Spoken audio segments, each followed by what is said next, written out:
Hello. Hello तो दोस्तों, कैसे हैं आप लोग। आशा करते हैं कि आप लोग अच्छे होंगे और पिछले क्लास के वीडियो को आप लोग देखे होंगे। और जो भी वीडियो को नहीं देखे हैं तो वो पिछले क्लास के वीडियो को देख लें ताकि अच्छे से समझ में आए।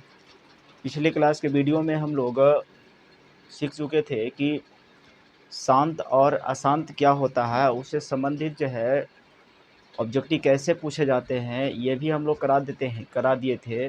तो आगे हम लोग बढ़ते हैं कि उसी से संबंधित एक जो है सवाल लेते हैं। प्रश्न परीक्षा में आता है कि निम्नलिखित में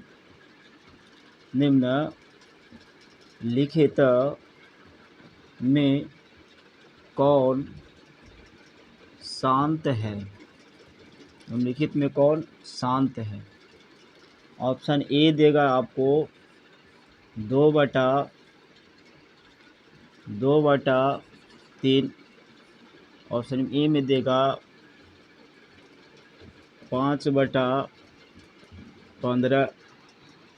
ऑप्शन सी में दे देगा 1/50। ऑप्शन डी में दे देगा इनमें से कोई नहीं, यानी नन ऑफ दीज। तो इस प्रकार के सवाल में हमें क्या करना है, हमें ये करना है कि कल की क्लास में हम लोग बताए थे कि जो p/2 के पावर n और 5 के पावर n के रूप में होता है वो शांत होता है। यानी कहने का मतलब हुआ कि नीचे केवल केवल 2 और 5 के रूप में दिखना चाहिए। इसके पावर जो है आपका प्राकृत संख्या या पूर्ण संख्या आ सकता है। ठीक है, नीचे केवल 2 रहेगा तो भी शांत होगा, केवल 5 रहेगा तो भी शांत होगा। 2 और 3 के अलावा 2 और 5 के अलावा कोई और संख्या आएगा तो क्या कहलाएगा। 2 और 5 के अलावा जो संख्या आएगा वो क्या कहलाएगा, तो अशांत कहलाएगा। तो यहाँ पर देखते हैं नीचे कितना है 3, न 2 दिख रहा है न 5 दिख रहा है। शांत होगा कि अशांत होगा, तो अशांत होगा। यहाँ पर अगर करें तो इसको काट दे, 5 तिया 15, 1/3। नीचे क्या दिख रहा है 3। शांत की अशांत, तो अशांत होगा। इसको देखें तो इसका गुणनखंड करें। जब भी बड़ा कोई संख्या जाए तो उसको क्या कर दीजिए, गुणनखंड कर दीजिए। और गुणनखंड करने के बाद देखिए कि जो है 2 और 5 आ रहा है कि नहीं आ रहा है। केवल 2 भी रहेगा तो भी शांत होगा और केवल 5 भी रहेगा तो भी शांत होगा। यानी कहने का मतलब हुआ कि इसको हम लोग गुणनखंड करते हैं। 50 का गुणनखंड करें 2 से 25 बार में और 5 से 5 बार में। यहाँ से अगर देखें तो 2 और 5 कितना है 2, तो 5 के पावर 2। यानी कहने का मतलब जो हुआ 2 के पावर 1 कर सकते हैं और 5 के पावर 2 कर सकते हैं, यानी 2 और 5 दोनों मिल गया। तो ये क्या हो जाएगा, शांत। इसका सही आंसर क्या होगा, शांत। यानी बड़ा संख्या कोई आ जाए नीचे तो उसको क्या करेंगे हम लोग, जैसे आ जाए यहाँ पे 1000 आ जाए 1000, तो इसको जो है फटाक से हम लोग गुणनखंड कर लेंगे। तो गुणनखंड करेंगे तो क्या आएगा, यहाँ से 1000 था, 2 से करिए 500 बार में, 2 से 250 बार में, 2 से करिए 125 बार में। फिर जो है 2 1 3 5 3 8, यानी 5 से करिए तो ये आपका आएगा 25 25 25 से 5 से करिए यहाँ पे 5 बार में। यानी हमारा मिला कितना, 2 कितना है 3 और 5 कितना है 3, तो 5 के पावर 3 हो जाएगा। यानी इसका सही देखिए तो 1/2 के पावर 3 और 5 के पावर 3 होगा। तो 2 और 5 मिल रहा है तो ये शांत होगा कि अशांत होगा, तो ये क्या होगा, शांत होगा। लेकिन यही आ जाए ऐसे 1/300, ठीक है 1/300, तो इसको जो है क्या करेंगे, इसको करिए गुणनखंड। 300 का गुणनखंड करिएगा यहाँ पे 300 का, तो 2 से 150 बार में, 2 से 75 बार में, यहाँ से जो है 3 से 25 बार में और 5 से 5 बार में। यानी आ गया 1/2, 2 बार है, 3 है, 5 कितना बार है, 2 बार है। तो यहाँ पर 2 और 5 के अलावा कोई दूसरा संख्या भी मिल गया तो हम यहाँ पर इसको क्या कहेंगे, शांत होगा कि अशांत होगा, अशांत होगा। लेकिन अगर यही जो है नंबर इस तरीके से रहता 3/300, तो इसको काट भी सकते थे। काट देंगे 100 बार में, ठीक है 100 बार में, यानी 100 के कीजिएगा यहाँ पे 100 का कीजिएगा तो क्या मिलेगा, यहाँ पे 100 के कीजिए 2 के पावर और 2, 2 के पावर 2 और 5 के पावर 2, यानी क्या हो गया, शांत हो गया। तो तो इस प्रकार से हम लोग शांत और अशांत को हम लोग अच्छे तरीके से समझे होंगे, और शांत और अशांत से परीक्षा में आए सवाल तो छूटना नहीं चाहिए। आशा करते हैं कि अच्छे से समझे होंगे, और ये जो है सवाल आपके परीक्षा में जो है ऑब्जेक्टिव में पूछेगा, सब्जेक्टिव में कतई नहीं पूछेगा, ये कन्फर्म आप लोग जो है मान लीजिए। तो शांत व अशांत के बारे में आज हम लोग जो है समझ चुके हैं। अगले टॉपिक की ओर अगर हम चले तो यहाँ पर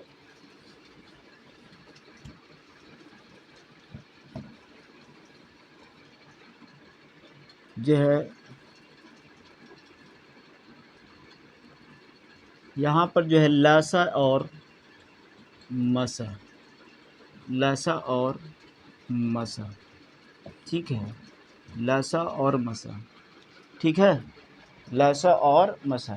तो लसा और मसा की बात करें तो लसा होता क्या है, ठीक है, लसा क्या होता है, ठीक है, इसको जो है शॉर्ट में लसा बोलते हैं। ऐसे इसको जो है लघुत्तम समापवर्तक,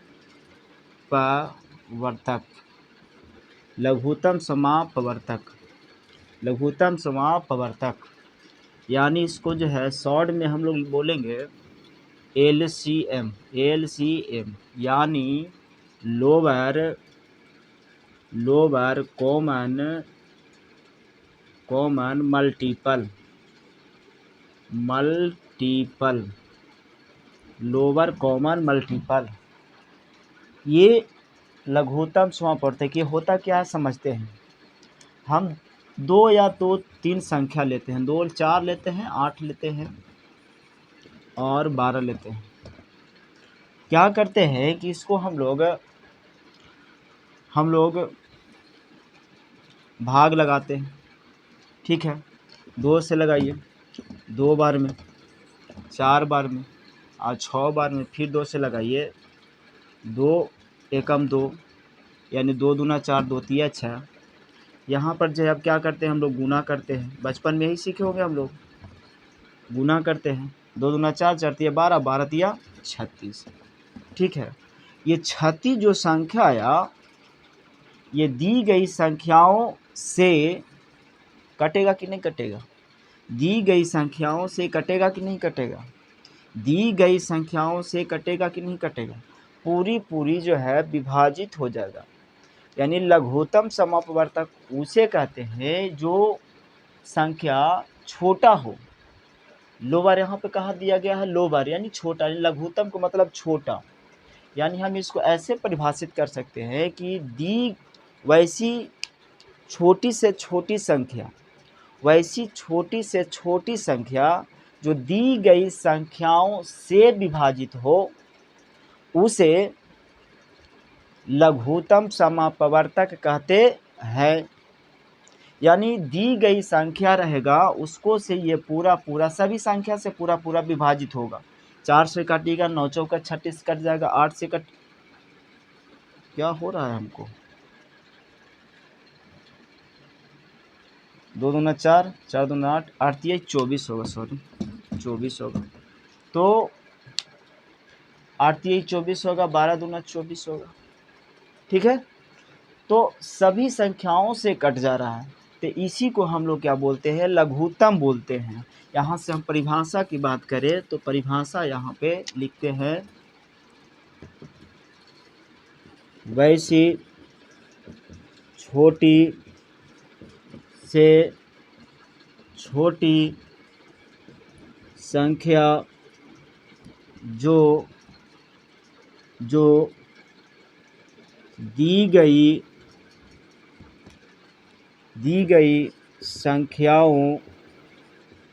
संख्याओं से पूरी विभाजित हो उसे लसा कहते हैं, ठीक है। एक एग्जाम्पल लेते हैं, 5, 15, 25। इसको जो है इस तरीके से बचपना वाला नियम से हम लोग बनाते हैं। तो यहाँ पर जो है 5 से लगेगा, 5 एकम 5, 5 दिए 15, 5 पचे 25। अब नहीं लगेगा तो क्या कर देंगे, गुना कर देंगे। ठीक है, 5 पचे 25 दिया 75, ये 75। 75 जो है 5 से भी कटेगा, 15 से भी कटेगा और 25 से भी कटेगा। ये जो है छोटा से छोटा संख्या, ये कैसा संख्या है, तो छोटा से छोटा संख्या है। ठीक है, तो इसे ही हम लोग लघुत्तम समप्रवर्तक कहेंगे। आशा करते हैं कि इसको अच्छे से समझे होंगे। आगे हम लोग टॉपिक को बढ़ाते हैं, आगे समझते हैं मसा के बारे में। मसा के बारे में, मसा को जो है अगर देखा जाए तो इसको क्या बोलते हैं, पूर्ण रूप होता है इसका महत्तम समापवर्तक। समापवर्तक, ठीक है, इसको HCF अंग्रेजी में कहते हैं। ठीक है, अगर बात करें इसको जो है पूर्ण रूप का, HCF का पूर्ण रूप क्या होता है, तो higher common factor. Higher common factor. अब ये क्या होता है, इसको समझते हैं। इसको समझते हैं हम। दो संख्या लेते हैं, 8 लेते हैं और 12 लेते हैं। इसको गुणनखंड कीजिए, 2 से 4 बार में, 2 से 2 बार में, फिर 2 से 1 बार में। यहाँ से और लगाए तो 2 से 6 बार में, 2 से 3 बार में और 3 से 1 बार में। अगर 12 इक्वल टू लिखे तो 2 गुना 2 गुना 3 गुना में 1। अगर इसको लिखे 8 बराबर 2 गुना 2 गुना 2 गुना 1। अब यही समझना है महत्तम समप्रवर्तक किसे कहते हैं। महत्तम समप्रवर्तक अगर निकाले तो इसका क्या होगा, तो जो दोनों में शामिल है संख्या उसी को हो महत्तम समप्रवर्तक कहेंगे। जैसे 2 है तो ये 2 दोनों में शामिल है, ये 2 है तो 2 दोनों में शामिल है, तो 2 गुना 2 करेंगे इसका। यहाँ पे 2 है लेकिन 3 ना है, 3 है लेकिन यहाँ पर 3 ना है, 1 है तो 1 भी कह सकते हैं। तो यहाँ पर गुना कर देंगे तो कितना आएगा, 4। अब इस 4 के बारे में सोचिए, 4 के बारे में सोचिए। ठीक है, ये 4 इसको विभाजित कर रहा है कि इसको से विभाजित होगा, इसको विभाजित करेगा। यानी हम ऐसे कह सकते हैं कि वैसी संख्या जो दी गई संख्याओं को पूरी विभाजित कर दे, उसे हम लोग महत्तम समप्रवर्तक कहते हैं। एक बात और इसमें जोड़ना है, महत्तम के मतलब होता है बड़ा, बड़ा से बड़ा। तो इसको हम लोग ऐसे भी कह सकते हैं कि वैसी बड़ी से बड़ी संख्या जो दी गई संख्याओं को पूरी विभाजित कर दे, जो दी गई संख्याओं को पूरी विभाजित कर दे, उसी को हम लोग क्या कहते हैं, महत्तम समप्रवर्तक कहते हैं। महत्तम समप्रवर्तक कहते हैं। तो आइए हम लोग परिभाषा की ओर, परिभाषा इसको लिखते हैं। वैसी बड़ी से बड़ी संख्या जो दी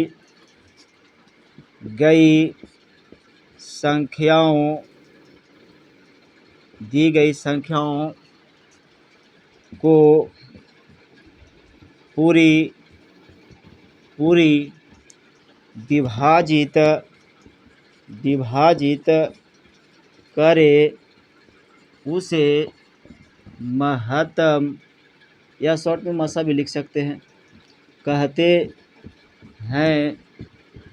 जैसे यहाँ पे हम लोग ले ले 8 और 12 का, तो यहाँ पे हम लोग 8 का गुणनखंड करें 2 2 2 1 बार में, फिर 2 से गुणन करेंगे 6 बार में, 2 से करें 3 बार में, 3 से करेंगे 1 बार में। 12 इक्वल टू लिखेंगे 2 गुना 2 गुना 3 गुना 1, और 8 इक्वल टू लिखेंगे 2 गुना 2 गुना 2 गुना 1। अब देखिए दोनों में कौन ज़्यादा से ज़्यादा शामिल है, तो दोनों में ज़्यादा से ज़्यादा शामिल जो है आपका ये है 2, और ये भी 2 है, बाकी 1 है, यानी हम कह सकते हैं मासा इज इक्वल टू एक, दो गुना एक, यानी कितना आएगा 4। ठीक है, आई होप कि ये जो चीज़ को अच्छे से समझे होंगे। इसको जो है आप लोग जो है वीडियो को क्या करिएगा कि पॉज करके जो है देख लीजिएगा, इसको जो है कॉपी में जो है उतार सकते हैं। आगे बढ़ते हैं। इसको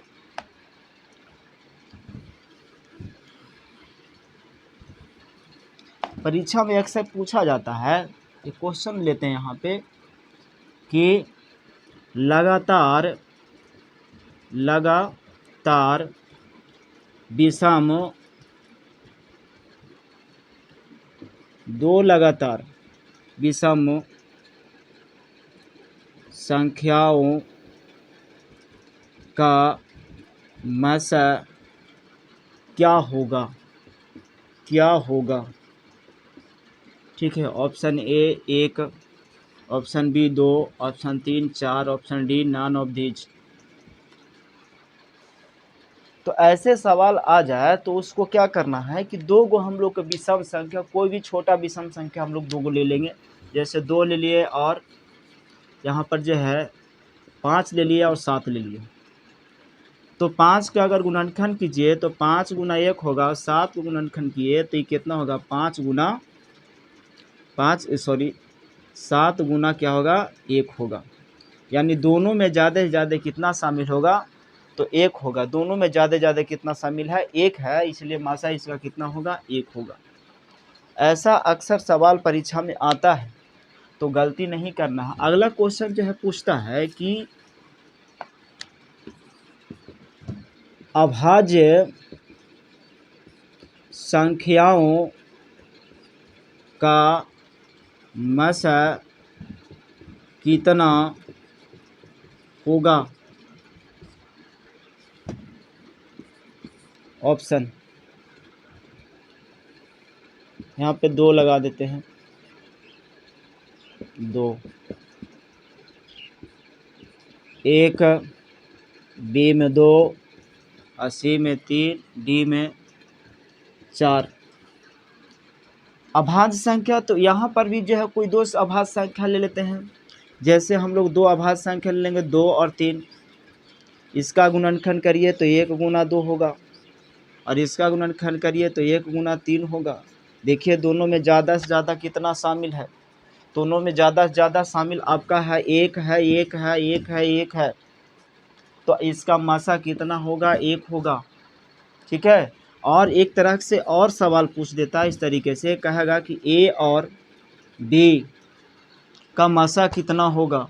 तो दोनों दो तरह के संख्या रहे, तो इसको मासा निकालने के लिए हम लोग क्या करेंगे कि करेंगे कुछ नहीं, दोनों में क्या शामिल है, दोनों में ज़्यादा से ज़्यादा कितना शामिल है, तो 1 शामिल होगा तो मासा कितना होगा 1 होगा। जैसे बी और सी का जो है मासा कितना होगा तो 1 होगा। ठीक है, 1 होगा। जैसे यहाँ पर और लिख दिया जाए बी और डी का मासा कितना होगा तो 1 होगा। तो इस तरीके से अक्सर सवाल पूछा जाता है। और जो है यहाँ पर ले अगर कि ए बी और यहाँ पर जो है बी का मासा कितना होगा, तो दोनों में देखिए जो है कौन शामिल है,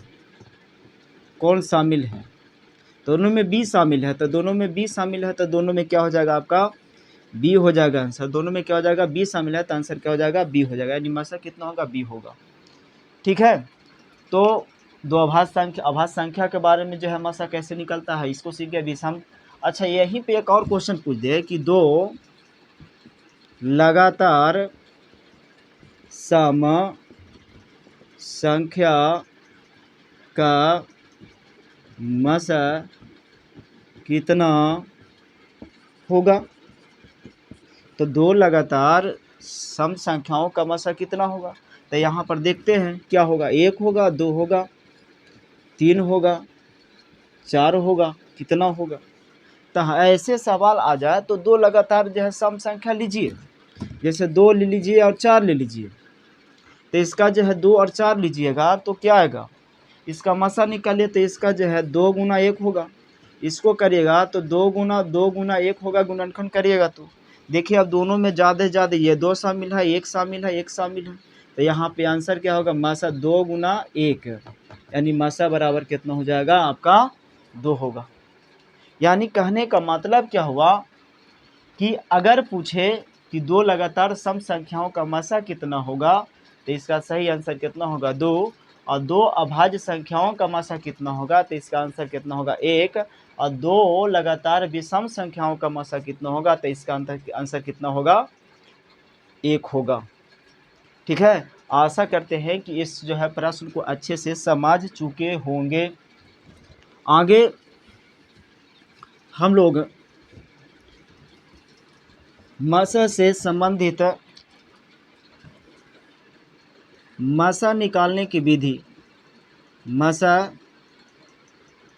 निकालने की विधि, मासा निकालने की विधि, मासा निकालने की विधि क्या होता है। तो हम लोग एक तो गुणनखंड तरीके से निकाल लेते हैं, दूसरा भाग विधि से निकालते हैं, और तीसरा जो होता है आपका यूक्लिड विभाजन मेथड है। यूक्लिड जो है विभाजन विधि है। तीसरा विधि क्या है, यूक्लिड विभाजन विधि, और वही परीक्षा में आता है हमेशा। ठीक है, वही परीक्षा में आता है, 2 नंबर में जरूर एक प्रश्न जरूर रहता है। तो आइए हम लोग सीखते हैं मासा निकालने की विधि के बारे में। तो पहला विधि क्या है, अभाज्य गुणनखंड, अभाज्य गुणनखंड विधि। ठीक है, अभाज्य गुणनखंड विधि। तो इसमें क्या करते हैं कि दी गई संख्याओं को गुणनखंड करते हैं, और अधिक से अधिक जो संख्या उसमें मिलता है, दोनों में जो शामिल होता है, उसी को क्या कहते हैं, मसा कहते हैं। अभी अभी हम लोग कर रहे थे, जैसे यहाँ पे दे दे 125 और यहाँ पे दे दे आपका 50 का मसा क्या होगा। तो इसको क्या करेंगे हम लोग, पहले गुणनखंड करेंगे, 5 से लगाएंगे 25 बार में, 5 से लगा देंगे 5 बार में। यहाँ पर जो है इसको करेंगे 2 से 25 बार में, यहाँ पे 5 से 5 बार में। तो आपका क्या मिला, यहाँ पे अगर देखिए 125 इक्वल टू लिखे तो 2 गुना 5 गुना 5 गुना में 5, 50 इक्वल टू लिखे तब 5 2 गुना कितना होगा 5 गुना में 5 होगा। दोनों में ज़्यादा से ज़्यादा ये शामिल है और ये शामिल है, तो इसका मसा कितना होगा, मसा कितना होगा तो 25 होगा, मसा कितना होगा तो 25 होगा। तो ये विधि क्या कहलाता है, तो ये विधि आपका अभाज्य गुणनखंड विधि कहलाता है। 3 संख्या भी रह सकता है, ठीक है, 3 से अधिक भी संख्या रहता है, ये देखना है कि अधिक से अधिक सब में शामिल कितना है। ठीक है, आगे बढ़ते हैं। अभाज्य गुणनखंड विधि के बाद जो है आता है आपका भाग विधि, भाग विधि, भाग विधि। भाग विधि से हम लोग बचपन में भी सीखे होंगे। जैसे यहाँ पर जो है 50 था और एक क्या था 125 था। तो इसमें क्या करते हैं कि जो बड़ी संख्या रहता है इसको बीच में लिख देते हैं, और जो छोटी संख्या रहता है इसको इधर लिखते हैं। जो बड़ी संख्या रहता है उसको बीच में लिखते हैं, और जो छोटी संख्या रहता है उसको जो है इधर लिखते हैं। और इसको जो है भाग विधि से भाग जो जैसे देते हैं उस तरीके से हम लोग बनाते हैं। तो चलिए इसको बनाते हैं। कितना बार में लगा दे, 50 दूना 100, घटेगा तो कितना आएगा 25।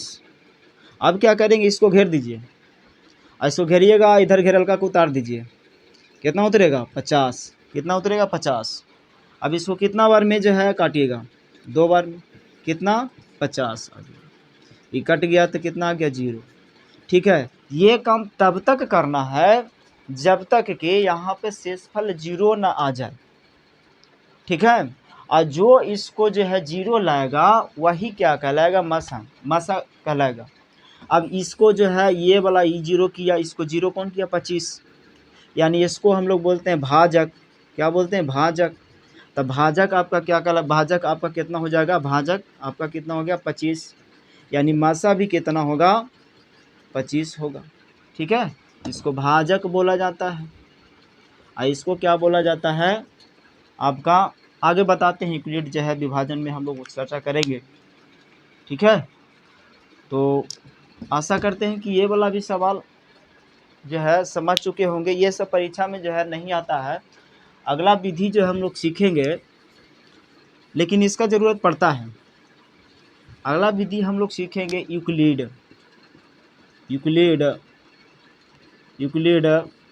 विभाजन विधि या विभाजन एल्गोरिदम इसको बोला जाता है।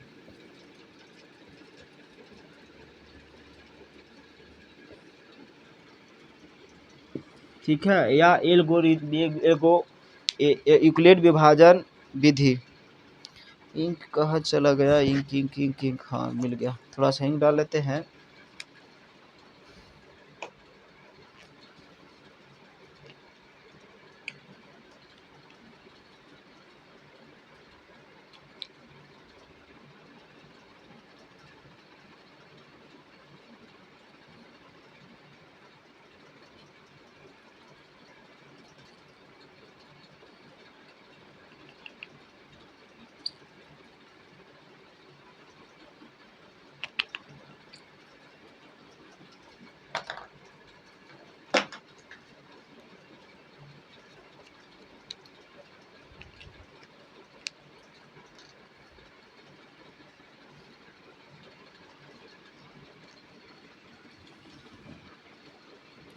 यूक्लिड विभाजन एल्गोरिदम क्या होता है? अगर बात करें इस टॉपिक से, परीक्षा में एक सवाल जो है 2 नंबर में ज़रूर रहता है।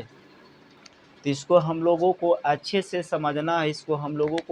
समझना है, और अच्छे से समझ करके इसको बनाना है, सीखना है। तो चलिए सीखते हैं यूक्लिड विभाजन।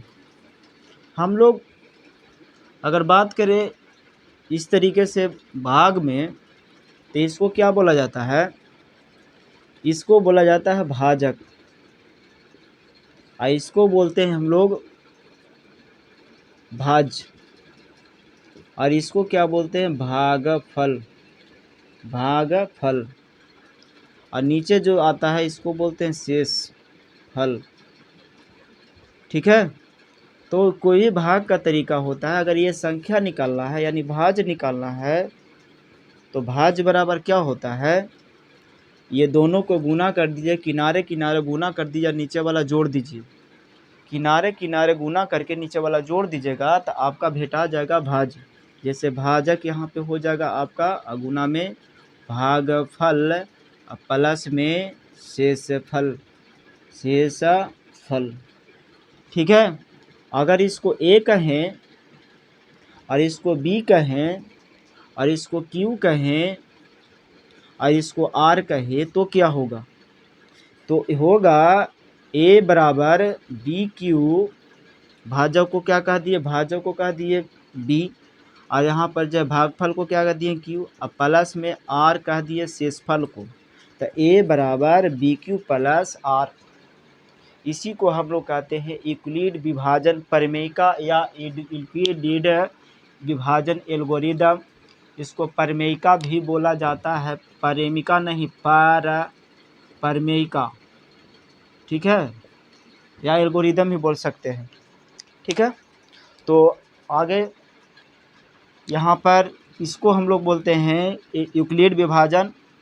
प्रमेय से विभाज आया तो यही हमको हमारा जो है मुख्य आया, चीज़ें आया।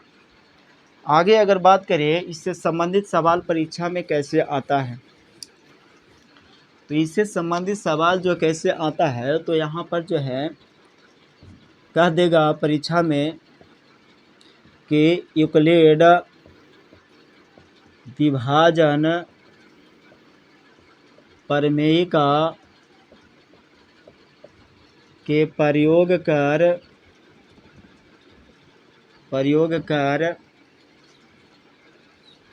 125 तथा 225 का मसा ज्ञात करे।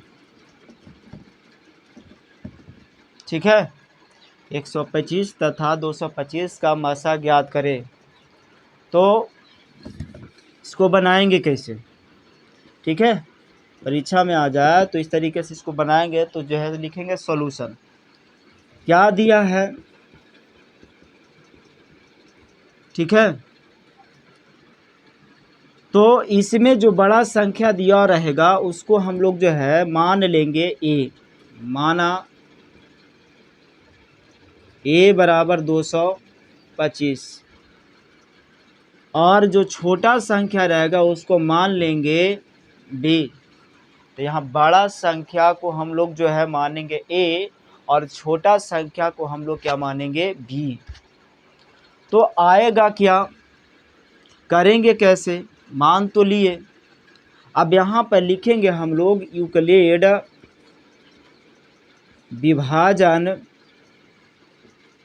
विभाजन प्रमेयिका से, यूक्लिड विभाजन प्रमेयिका से। तो यूक्लिड विभाजन प्रमेयिका क्या कहता है, ए बराबर बी क्यू प्लस आर। ए का मान लिखिए 225, बी का मान लिखिए 125, और क्यू और आर का मान यहाँ पे अपने मन से करना पड़ेगा। अब अपने मन से कैसे करेंगे, तो भाग लगाने के लिए जानते हैं, साइड में भाग लगा लेंगे। देखिए यहाँ पर जो है आपका 125 था, यहाँ पे 225 था, एक बार में लगाएंगे तो आपका कितना आएगा 125, घटेगा तो कितना आएगा 100, यानी गुना कितना से किए, 1 से, यानी क्यू का मान ये कितना आ गया, 1 आ गया। और नीचे वाला को आर कहते हैं, यानी आर का मान कितना आ गया 100, तो यहाँ पर लिख देंगे 100। समझ में आया। करना क्या है, ए बराबर लिख दिए 225, छोटकी संख्या बी बराबर माने, क्यू का मान यानी जो है इसको भाग लगाएं तो क्यू का मान कितना आया 1, इसी को हम लोग कहते हैं क्यू, ठीक है। तो गुना में कर दिए 1, और शेषफल जो है, शेषफल आपका जो है नीचे आया 100, तो इसी को हम लोग क्या कहते हैं, आर कहते हैं। आर का मान कितना आ गया 100। अब क्या करेंगे कि जो यहाँ संख्या रहेगा इसको भेज करके बराबर के इधर लाना है, ठीक है, 125। अब बराबर लिखेंगे, ठीक है, 125, 125 को इधर लाएंगे और इसको जो घींच करके यहाँ लाएंगे, समझे। यानी हम लोग इसको कहेंगे, इसको क्या कहेंगे, भाजक, यानी भाजक को लाएंगे यहाँ पर भाज्य के रूप में, और शेषफल को लाएंगे यहाँ पे जो है भाजक के रूप में, ठीक है। अब क्या करेंगे, इसको भी लगाएंगे कितना बार में, एक बार में। कितना बार में लगा दे, इसको ऐसे घेरिए, इसको घेरिए, यहाँ से उतारिए 125 एक बार में। तो कोशिएंट यानी जो है कितना आया, भागफल कितना आया 1, जब एक बार में लगाइएगा तो 100 कितना आ गया 25, तो शेषफल आपका कितना आ जाएगा 25 आ जाएगा। शेषफल कितना आ जाएगा 25 आ जाएगा। तो जो है 25 आ गया। तो अब क्या करेंगे, ऐसा काम तब तक करना है जब तक कि शेषफल जो है 0 नहीं आ जाए। ऐसा काम तब तक करना है जब तक कि शेषफल 0 ना आ जाए। तो यहाँ पर देखिए, इसको घींच करके यहाँ लेके आइए, 100 बराबर, इसको घींच करके यहाँ ले लाइए, तो यहाँ पर आएगा 25। इसको आप कितना बार में लगाइएगा, तो 4 बार में, 25 चौका 100, शेषफल कितना आ गया 0। और इसको हम लोग क्या कहते थे, भाजक, क्या कह देते थे, ऊपर लिखते हैं, यहाँ पे इसको कह देते थे भाजक। भाजक बराबर 25 आ गया, और इसी को हम लोग मान लेते हैं मासा। तो मासा बराबर आपका कितना आ गया 25। इतना आप लोग करिएगा तो आपका 2 नंबर परीक्षा में ज़रूर मिलेगा। तो आशा करते हैं कि ये सवाल को आप लोग अच्छे से सीखे होंगे, और आज का लेक्चर यहीं तक क्लियर होता है, यहीं तक जो है एंड होता है। और फिर मिलेंगे अगले लेक्चर में। और आप लोग को ये लेक्चर अगर अच्छा लगता है तो LSS ज़रूर करिए। LSS का मतलब जो है गलत नहीं समझिएगा, कोई गलत अर्थ ना निकालिएगा। L का मतलब होता है लाइक, S का मतलब होता है सब्सक्राइब, और R का मतलब होता है शेयर, ठीक है। LSS ज़रूर करिए, ठीक है। फिर मिलते हैं अगले वीडियो में। जय हिंद, जय बिहार, जय भारत, जय पास YouTube study family. Thank you.